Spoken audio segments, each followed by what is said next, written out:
Meus irmãos, bom dia para todos.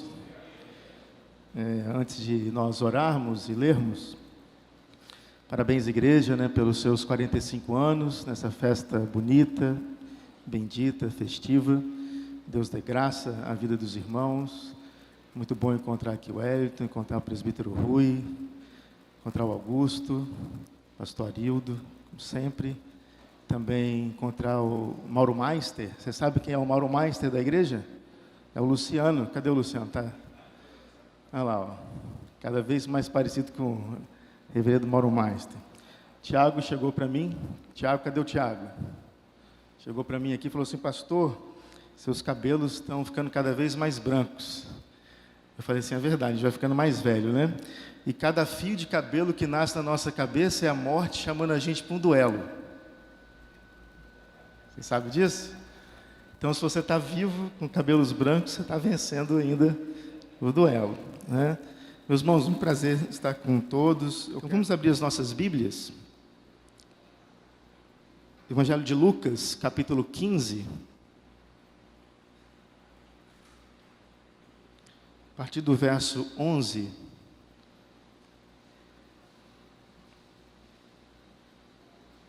Lucas 15, a partir do verso 11.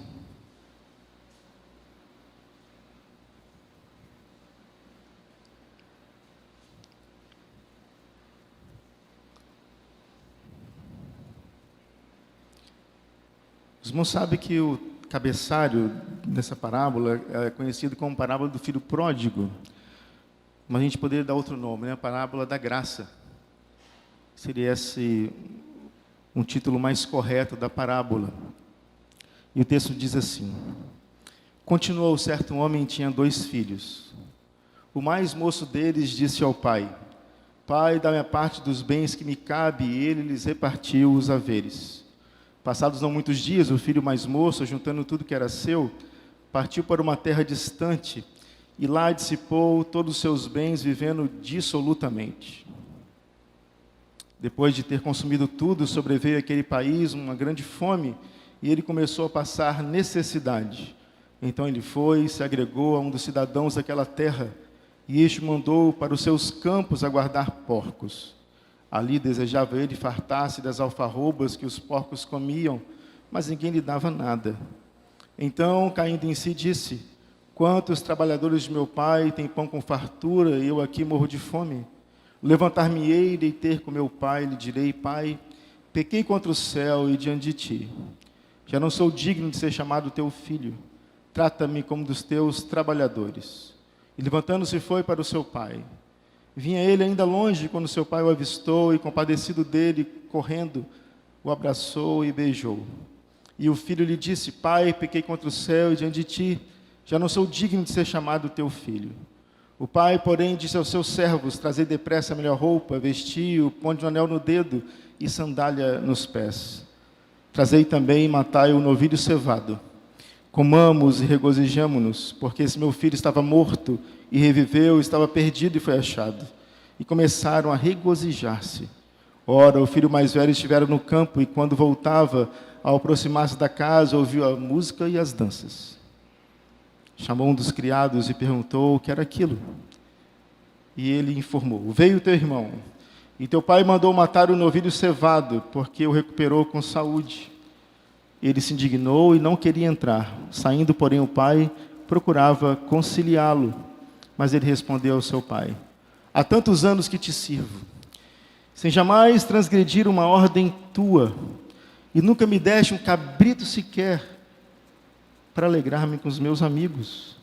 Vindo, porém, esse teu filho, que desperdiçou os teus bens como meretrizes, tu mandaste matar para ele um novilho cevado. Então lhe respondeu o pai: meu filho, tu sempre estás comigo, tudo que é meu é teu. Entretanto, era preciso que nos regozijássemos e nos alegrássemos, porque esse teu irmão estava morto e reviveu, estava perdido e foi achado. Um texto conhecido. Eu quero convidar os irmãos para que oremos mais uma vez. Ó Deus, obrigado por essa manhã bonita, obrigado pelo aniversário, esse mês de comemoração, aniversário da IPB da Glória. Obrigado pelo seu pastor Arildo. Te louvo muito pela vida dele, por tudo que o Senhor tem feito por meio dele, para ele, bem como o conselho e toda a igreja. Te louvamos e agradeço muito pela vida dele. Que o Senhor esteja, Senhor Pai, com essa igreja. Que o Senhor abençoe a igreja, largue suas fronteiras, preserve-a do mal. Que a boa mão do Senhor esteja sobre cada membro que está aqui. Que o Senhor os abençoe ricamente. Em nome de Jesus, ainda queremos te pedir que o Senhor fale aos nossos corações, as nossas mentes, as nossas emoções e a nossa vontade também. Que haja graça, que haja perdão, que haja o renovo, que haja mudança de conceitos, valores nas nossas vidas. Em nome de Jesus, que nós oramos, te agradecemos e te pedimos. Amém. Os irmãos sabem que a pandemia, ela afetou famílias. Você deve estar pensando aí, por exemplo, famílias que você conhece, familiares, pessoas mais próximas ou pessoas distantes, onde ocorreram rupturas relacionais. Pessoas se separaram na pandemia. Famílias foram destroçadas na pandemia. Adultérios ocorreram na pandemia. Relatos, a gente tem visto isso como pastor, membros de igreja, como membros de famílias, nós temos visto essas rupturas relacionais. Só que a pandemia, ela não causou essas coisas. A pandemia, ela revelou problemas. A pandemia, ela trouxe à tona, ela trouxe à baila problemas familiares. E o antídoto para essas rupturas familiares, o antídoto é a graça e o perdão. Para vencermos a culpa, para vencermos essas mazelas. Às vezes você que está aqui nessa manhã, a sua família não está boa. Seus relacionamentos não estão bons. Existem dores e rupturas. Não em relação a filhos, mas em relação a problemas conjugais, problemas relacionais em relação a pessoas que são da sua casa, ou que não são da sua casa, no seu núcleo familiar, mas que você tem conhecimento que estão passando problemas terríveis. E o antídoto para isso é a graça e o perdão. Então, nessa manhã, eu queria pensar com os irmãos essas três visões da culpa e da graça que o texto nos mostra. Eu lembro que eu vi uma mensagem aqui, foi do presbítero Luciano, falando sobre esse texto aqui. Eu vi no YouTube, acho que tem um tempo já que ele pregou, né? Mas eu quero pensar com os irmãos uma outra perspectiva, fundamentada nessa parábola aqui. Você sabe que a parábola é uma história, mas ela se fundamenta numa história. Então, toda parábola é uma história, né, uma ficção, é um conto, mas que se fundamenta no dia a dia. Então, Jesus pega uma problemática familiar do dia a dia para confrontar os escribas e os fariseus. O filho mais velho é representação de toda uma estrutura autorreferente, piedosa dos escribas e dos fariseus, onde eles não aceitavam e não admitiam que Jesus recebia pecadores. Eles eram extremamente orgulhosos. Então, a sua piedade era uma piedade autorreferente. Então, isso é representado pelo filho mais velho. O pai representa Deus, o Deus da graça. E o filho mais novo representa, então, esses pecadores, os publicanos, as prostitutas, todos aqueles que estavam não na referência dos escribas e dos fariseus. Então, esse é o contexto teológico da parábola. Mas eu quero pensar com os irmãos, então, sobre essas três visões da culpa e do perdão na família, trazendo para as nossas casas, para as nossas famílias. A primeira visão da culpa é a visão da culpa como erro teológico e erro moral. Vou repetir. A primeira visão da culpa é como um erro teológico e erro moral. O texto diz assim, que um dos filhos, o filho mais novo, pegou a parte dos bens que lhe cabia, foi para uma terra distante. Lá diz o texto que ele dissipou os seus bens vivendo de forma dissoluta. Ele entrou numa gandaia tremenda, ele saía com prostitutas, ele gastou seu dinheiro de forma irrefletida. E diz o texto que ele começou a passar necessidade, que houve uma crise financeira naquela região ali. E ele passando necessidade, então, porque ele tinha dissipado todos os seus bens, ele tenta se agregar a um dos cidadãos daquela terra. E ele queria comer as alfarrobas que os porcos comiam. Mas diz o texto que ninguém lhe dava nada. Você sabe que a alfarroba é uma espécie de vagem que era dada para os porcos. No Tudes tem sorvete de alfarroba. Pelo menos tinha. Só você ir lá e poder comer um sorvete de alfarroba. Então, ninguém lhe dava nada, ele começa a passar necessidade, ele se viu numa situação terrível, e ele se lembra da casa dele. E ele diz assim: eu vou chegar para o meu pai, e vou dizer para ele: pai, pequei diante do céu e diante de ti, já não sou digno de ser chamado teu filho, me trata como dos teus trabalhadores quando ele volta. Olha só, a visão da culpa dele, a visão da culpa teológica, no sentido teológico e moral também. Por quê? Ele sabe que ele quebrou vínculos eternos. Ele tem consciência que ele quebrou regras e leis eternas. Ele diz assim: pai, pequei contra o céu. Mas a visão da culpa dele é correta, porque ele não para por aí. Ele não chega simplesmente para Deus e diz assim: Deus, me perdoa. E somente fica por aí. Ele sabe que a culpa dele é uma culpa moral também, porque ele quebrou regras e leis morais para com seu pai. Ele não simplesmente se ajoelha e pede perdão a Deus e está tudo bem na vida dele.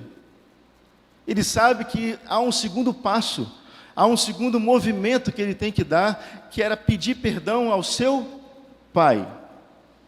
E presta atenção nisso. Às vezes, como cristãos, nós erramos, nós machucamos gente de casa, nós falamos irrefletidamente com o nosso próximo, que é mais próximo, que é o nosso cônjuge, nossos filhos, ou nossos pais, nos compungimos quanto a isso, chegamos para Deus, e com sinceridade para Deus, e pedimos perdão a Deus, mas somos extremamente orgulhosos, e não nos humilhamos perante o outro, dentro de casa.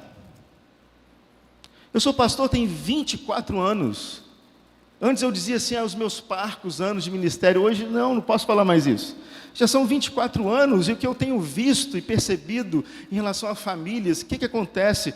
As pessoas dentro de casa, elas pedem perdão para Deus, mas elas são extremamente orgulhosas para pedir perdão para o outro, nesse segundo movimento. O que acontece dentro de casa é assim: você faz um café da manhã para o outro, você dá um presente, no dia seguinte parece que não aconteceu nada, absolutamente nada no dia anterior, a confusão se instalou, as brigas se avolumaram, as palavras foram ditas irrefletidamente, você machucou gente que você ama e de repente no outro dia você faz um café.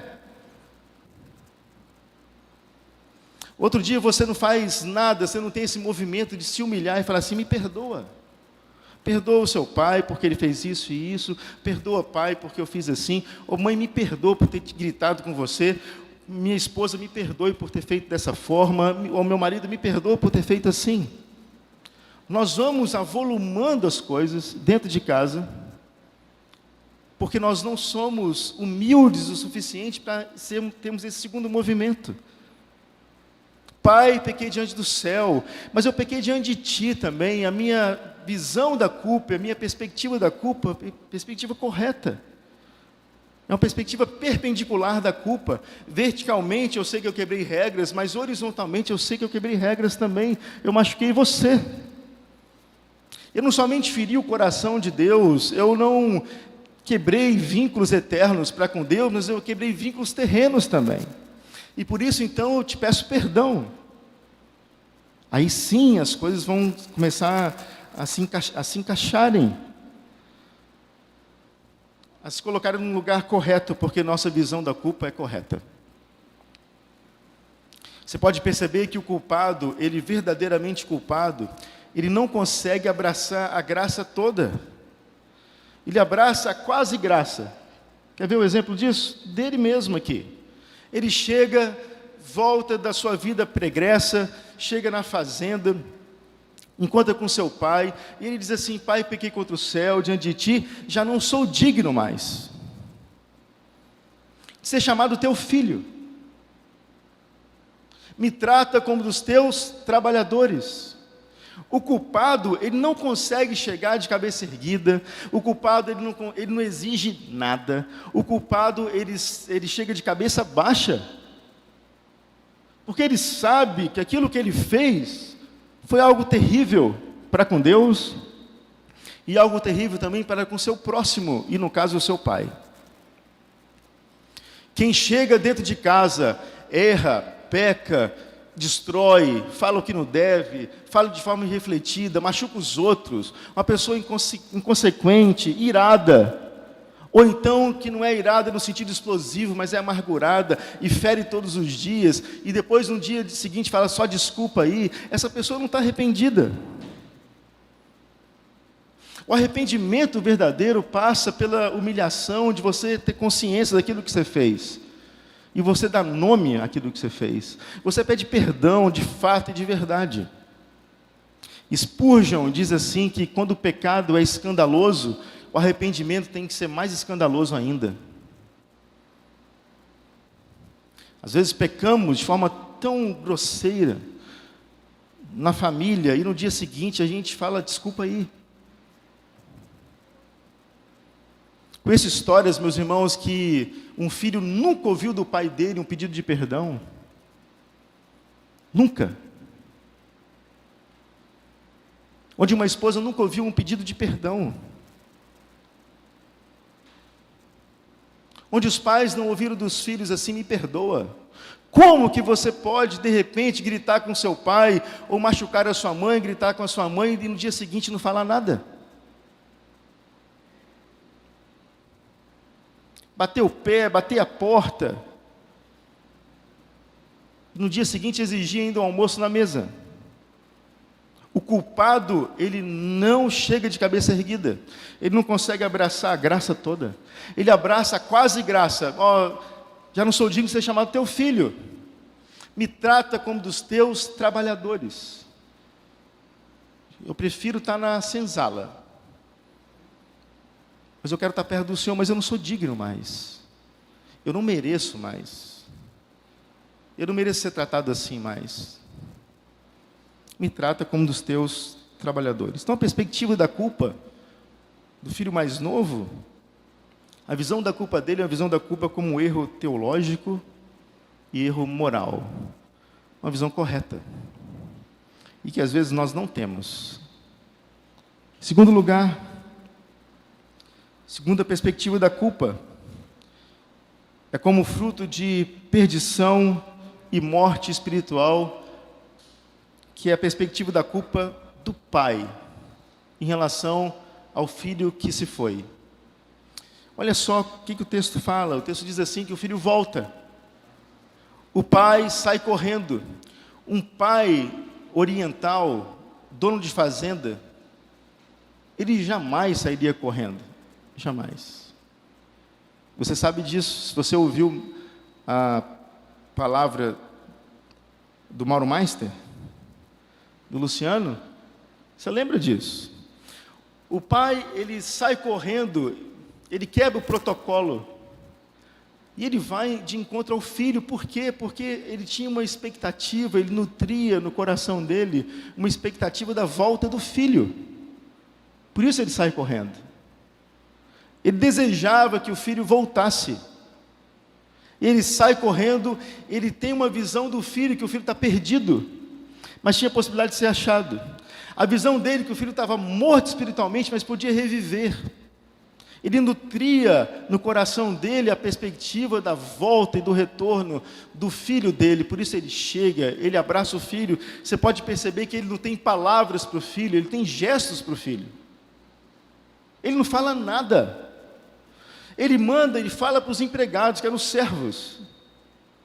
Manda trazer depressa a melhor roupa, sandália nos pés, anel no dedo.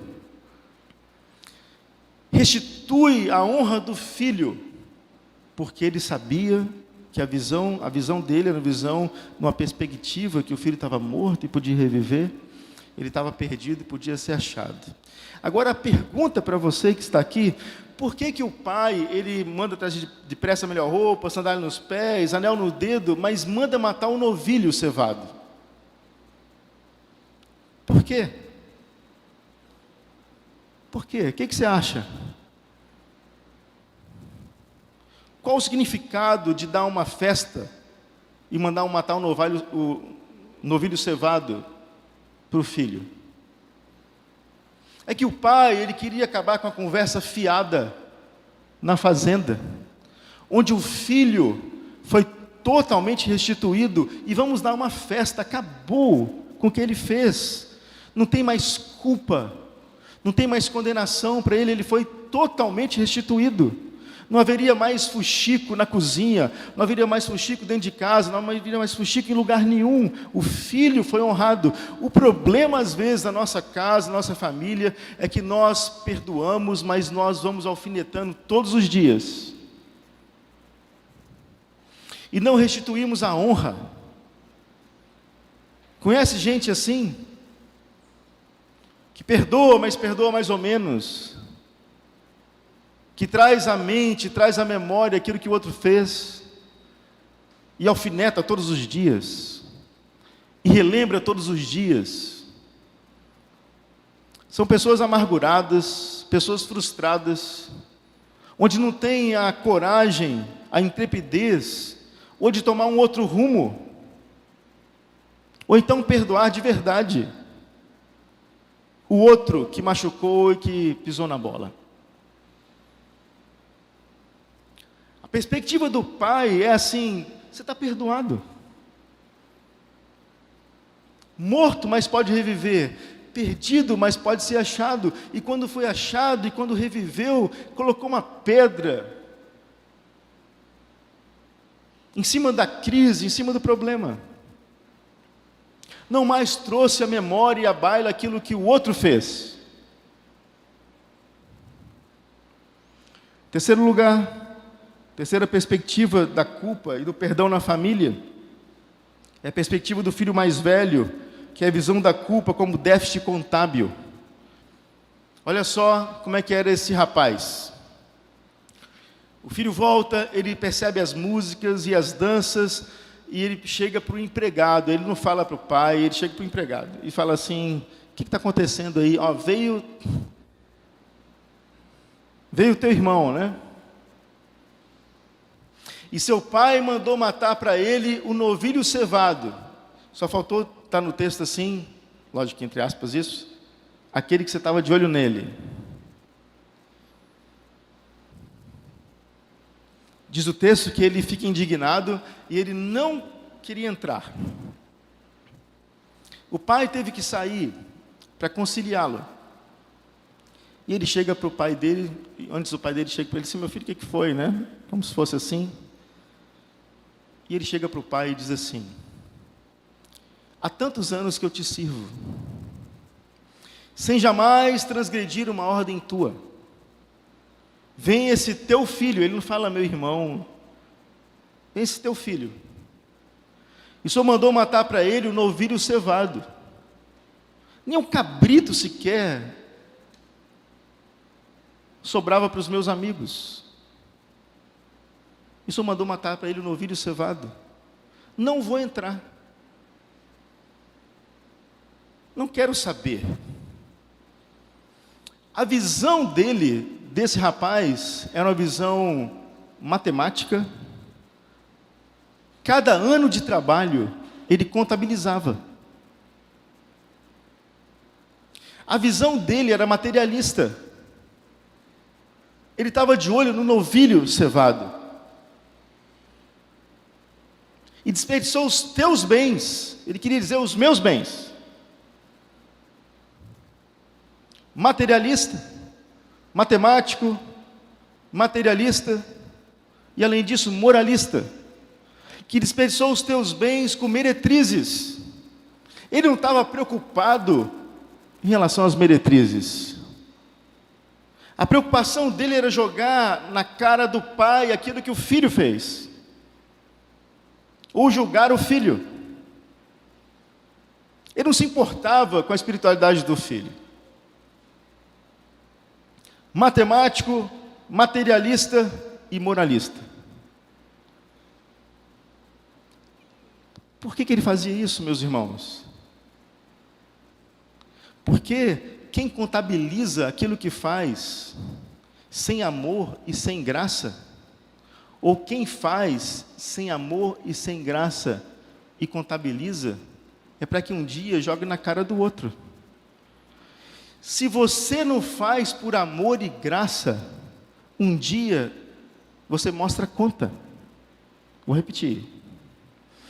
Quem não faz por amor e por graça, um dia mostra a conta. E tem pessoas que vivem assim dentro de casa. A perspectiva da culpa é como déficit contábil. O outro vai estar sempre em débito, porque você se acha, presta atenção nisso, hein? Você se acha bom demais.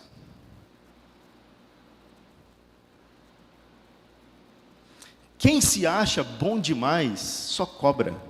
Vou repetir, hein? Pode repetir, né, pastor? Quem se acha bom demais, só cobra. Uma família onde não há graça, há exigência. Onde é uma família onde não há graça, há contabilidade. Uma família onde não há graça, não é uma família, é uma empresa. Onde se cobra. Onde se exige. Onde se contabiliza. Onde se joga na cara, na primeira oportunidade. Quem não faz por amor e graça, na primeira oportunidade, mostra conta. Olha o que eu fiz.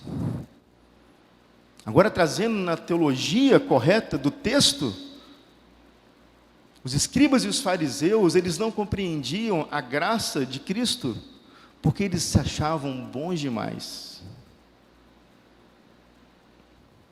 Cumpriam suas regras autorreferentes, a sua piedade autorreferente, contabilizavam a sua piedade, a sua moralidade. E quem estava em débito, sabe quem era? Era Cristo. Deus estava em débito com eles. Nós somos bons demais, essa turma aqui não vale nada. O Senhor está em débito conosco, porque nós somos muito bons.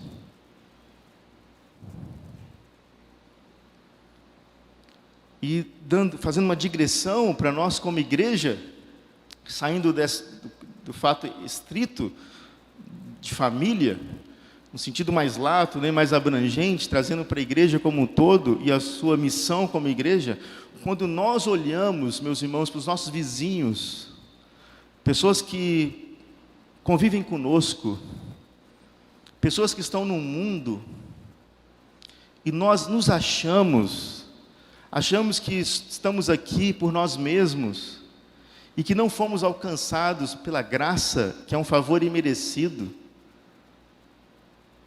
que você está aqui porque você foi alcançado pela graça, mesmo tendo uma tradição religiosa, eclesiástica ou presbiteriana. E se você acha que não foi pela graça, você olha o outro como perdido, mas que jamais pode ser achado. A sua visão do outro, a nossa visão do outro passa a ser uma visão de perdição. Mas uma perdição que não pode ser encontrada e redimida. A gente começa a olhar e falar assim, a cambada mesmo, do que chegar e falar assim, não, eu fui alcançado pela graça. E agora então eu tenho que anunciar esse evangelho para essa pessoa. Porque eu só estou de pé por causa da graça. E o texto diz, aquele que pensa estar em pé, não é aquele que está em pé. É aquele que pensa estar. Cuidado para que não caia. Então a visão que a gente tem que ter é assim, nossa, essa turma está na gandaia, mas podem ser alcançados pela graça. Se não forem alcançadas, aí sim, estão perdidos, o juízo virá.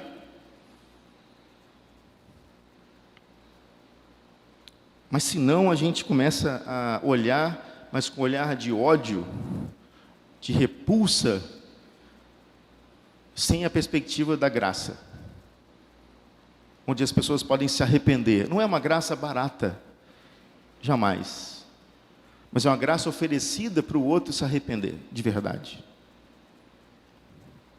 E outra coisa também, agora trazendo, não no sentido tão lato, mas trazendo para a igreja, no sentido eclesiástico, da convivência comunitária, se, por exemplo, você que está no ministério, você que participa do louvor, ou você que participa da sociedade, você que é presidente, você que exerce algum cargo na igreja, se você não faz por amor e por graça, um dia você mostra conta também.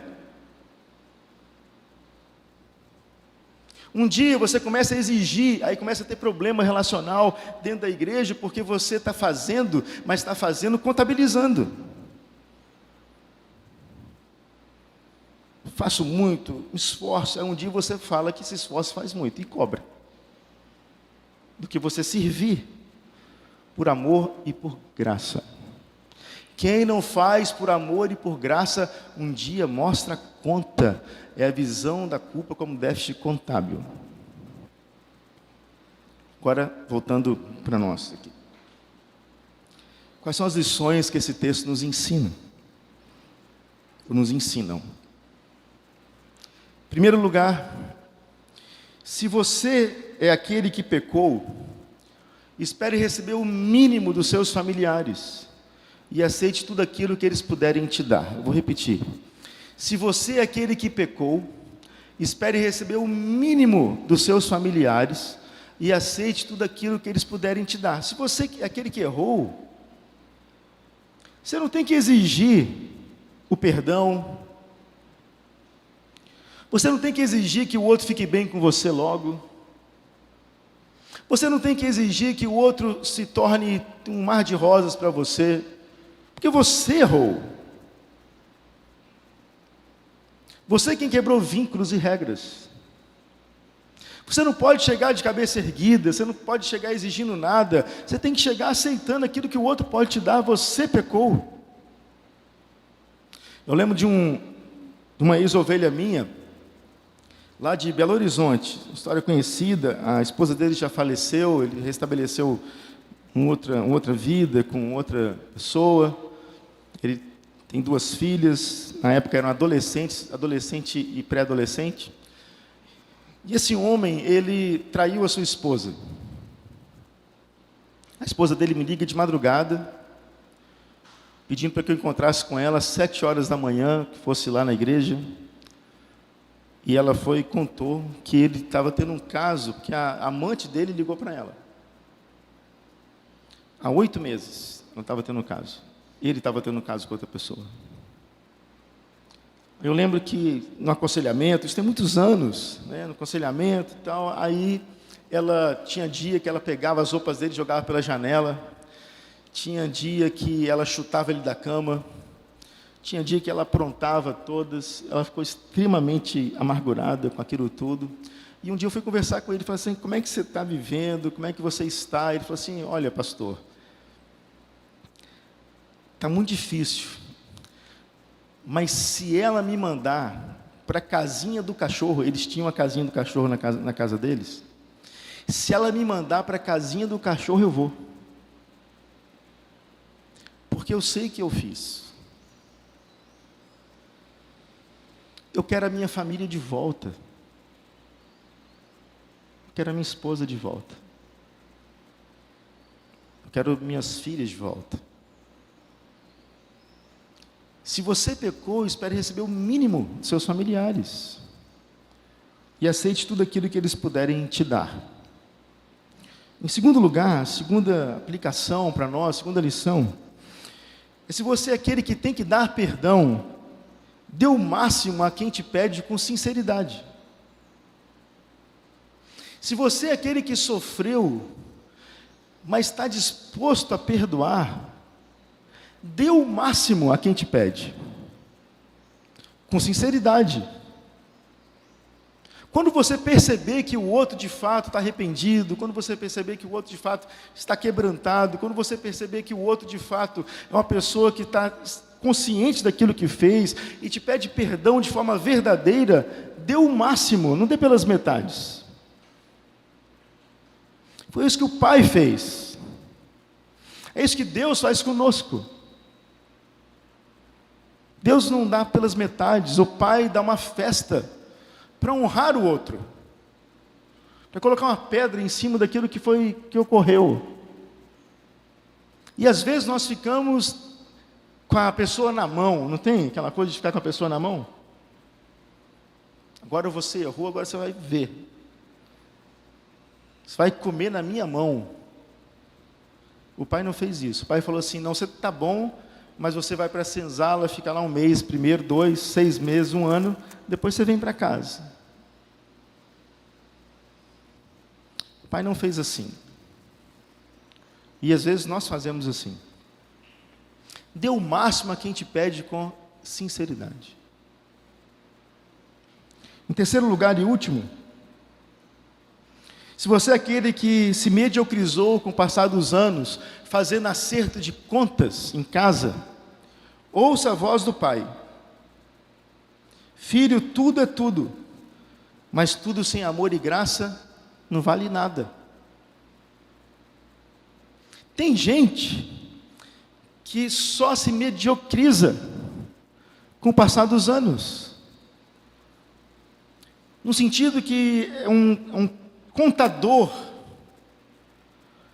contabiliza realizações, contabiliza tudo em casa, a casa é uma grande empresa, mas não há graça ali, não há perdão ali, não há amor ali, não há dedicação ali, não há sentimentos ali de em prol do outro. O que exige são exigências e cobranças, e o que há são exigências e cobranças. Você conhece a história, por exemplo, de pai que empresta para o filho a juros? Já viu isso? Você emprestar a juros para um filho? Como é que pode isso? Eu lembro do meu pai, eu era pastor em Afonso Cláudio. Eu fiquei em Belo Horizonte, né, presbítero Rui, durante muitos anos, depois fui para Afonso Cláudio, cidade do interior daqui do estado, e a gente tinha um trabalho na Mata Fria, com os pomeranos. A igreja tinha como se fosse uma plantação de igreja, na Mata Fria, e eu subia, eram 32 quilômetros, subindo em estado de chão, e eu tinha um Palio. Vocês conhecem carro hidramático? Não tem carro hidramático? Meu carro ficou dramático, subi aquele morro lá. O carro se acabou ali mesmo. Eu lembro que eu tirei férias, vim de férias aqui, meus pais moram aqui. Aí eu tirei férias, meu pai chegou para mim e falou assim: Marcos, eu preciso do seu carro emprestado. Você empresta, meu filho, o seu carro para mim? Então eu falei: não, pai, tá bom, empresta. Ficou uns dias com meu pai o carro. Aí depois meu pai veio veio com o carro, falou assim: ó, eu troquei os 4 pneus para você. Estava com problema no radiador, consertei.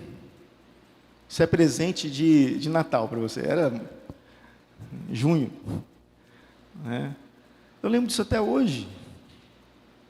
Meu pai não é um homem cristão, não é um homem crente em Cristo. Mas você via a graça comum ali e o amor de um pai. Ele não precisava fazer aquilo, eu era casado já. Eu não pedi nada. Mas ele foi gracioso. E nunca me cobrou isso. Como é que é a sua relação em casa? Você faz, mas você contabiliza? Não, beijei meu marido hoje.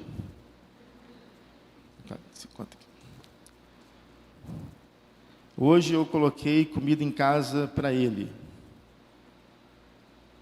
Meu trabalho fora de casa serviu para auxiliar e ajudar e com companheirismo dentro de casa. E você foi contabilizando aquilo ali. e vice-versa. Eu estou colocando comida dentro de casa. Como é que é a sua relação em casa? É de mediocridade, né? Medíocre é aquele que faz na média. Nunca faz o extraordinário.